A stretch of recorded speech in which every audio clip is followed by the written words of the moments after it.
ब्रह्मसूत्र पदैश्चैव हेतुमद्भि विनिश्चितैः।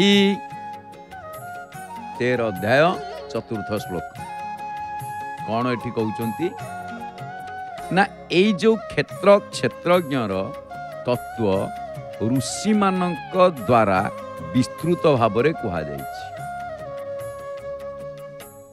एबे एवं वेदर रेचा मानक द्वारा विविध प्रकार रे पृथक पृथक वर्णित होइछि एवं जुक्तियुक्त तथा निर्णीत ब्रह्मसूत्रर पद मानक द्वारा मध्य वर्णना करा जाइछि। अच्छा एथिरे रहिछि कोन ना महाप्रभु वेश श्रृंगार चलछि नै कि ऋषिभिर बहुधा गीतम वैदिक मंत्रर द्रष्टा तथा शास्त्र स्मृति एवं पुराण मानक रचयिता ऋषि माने निज निज शास्त्र स्मृति इत्यादि ग्रंथरे जड़ चेतन सत असत शरीर शरीरी देह देही इत्यादि शब्द द्वारा अत्यंत विस्तार पूर्वक क्षेत्र क्षेत्रज्ञर वर्णना करिसंती। तापरे पुणी कौन लिखिसंती छांदोभिर विविधैः पृथक्। कौन लिखिसंती ना विशेषण युक्त छांदोभिः पदटी ऋक् यजु एवं साम ओ अथर्व चारि वेदर संहिता एवं ब्राह्मण भागवा अंशर समस्त मंत्रर वाचक तेणु समस्त उपनिषद एवं विभिन्न शाखा मानक यार विभिन्न शाखा मानक यार अंतर्गत बोली बुझिबा उचित। एथिरे पृथक भावे क्षेत्र और क्षेत्रज्ञर वर्णना करा जाइछि। तापरे पुणी कौन रही ना ब्रह्मसूत्र पदैश्चैव हेतुमद्भिर् विनिश्चितैः।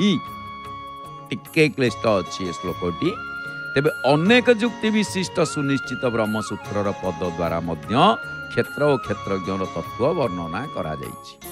आ ए श्लोक रे भगवानंकर कहिबार अभिप्राय जना पड़ुछि जे संक्षेपरे से जो क्षेत्र क्षेत्रज्ञर वर्णना करुचंती ताहा केही जदि विस्तार पूर्वक देखिबा पई चाहंती तेबे विभिन्न ग्रंथ मानकरे मध्य देखि पारिबे।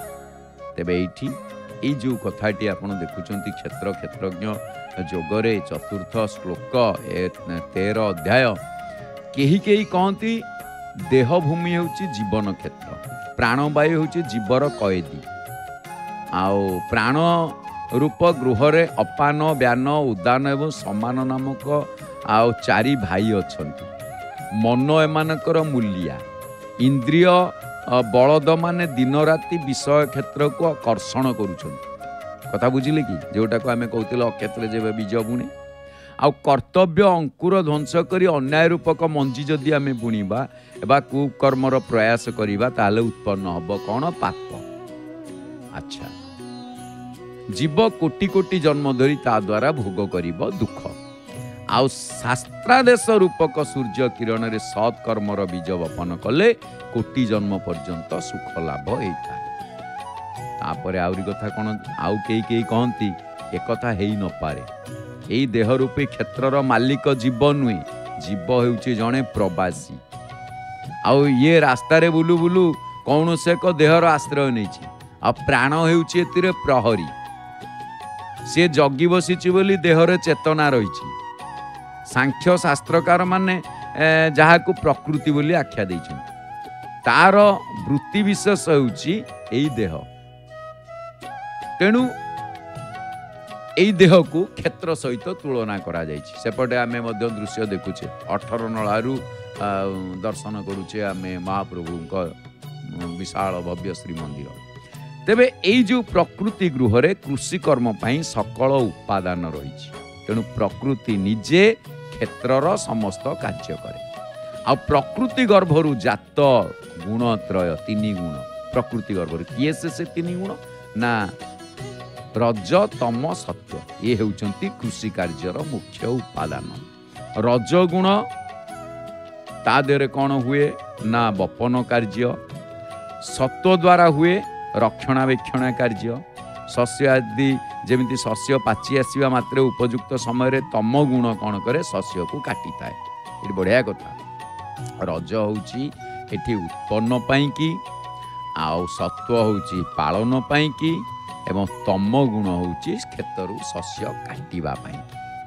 ତେବେ ଏଇ ଯେଉଁ ମହତ୍ତତ୍ୱ ରୂପକ ବିସ୍ତୀର୍ଣ୍ଣ ଖଳାରେ କାଳ ରୂପକ ବଳଦ ଦ୍ୱାରା ଚକଟି ସିସାରୁ ଶସ୍ୟକୁ ପୃଥକ କରାଯାଇ ତାକୁ କ'ଣ କରାଯାଏ ନା ପ୍ରତ୍ୟକ୍ତ ରୂପକ ଶସ୍ୟର ରୂପ ସ୍ତୂପ କରାଯାଏ।